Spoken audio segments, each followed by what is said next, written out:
សួស្តីបងប្អូនអំពូមីមីងបាទខ្ញុំចង់ជម្រាបថាមានដើមត្នោតមួយដើមនៅភូមិ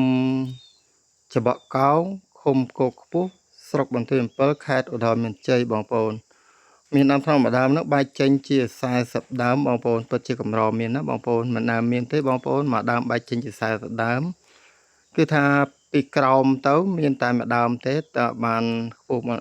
បន្តិចបែកចេញជា2ដើម2ដើមបានខ្ពស់បន្តិច2ដើមនោះបែកចេញជា4ដើម4ដើមចេះតែបែកបន្តរហូតបាន40ដើមបងប្អូនទៅដល់លើបាន40ដើមបាទពិតជាកម្រមានណាស់បងប្អូនបាទកម្រមានណាស់បាទមើលបងប្អូនយើងបានទៅមើលច្រើនកុះកណាបងប្អូនបើសិនជាបងប្អូនចង់ឃើញគឺបងប្អូនអញ្ជើញទៅភូមិចំបក់កោងឃុំ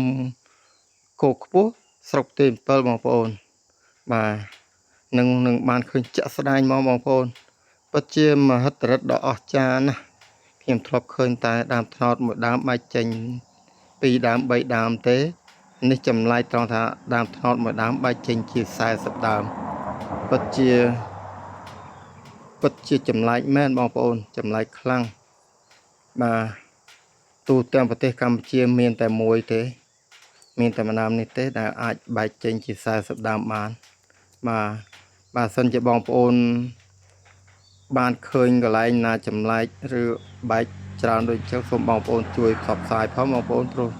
កម្រមានណាបងប្អូនដើមត្នោតបែកមែកសាខាអីវាពិបាករកណា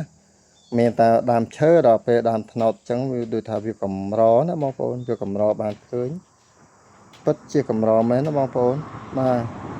ហ្នឹងហើយសូមអរគុណច្រើនបងប្អូនដែលបានទស្សនាវីដេអូហើយសូមអរគុណម្ចាស់វីដេអូផង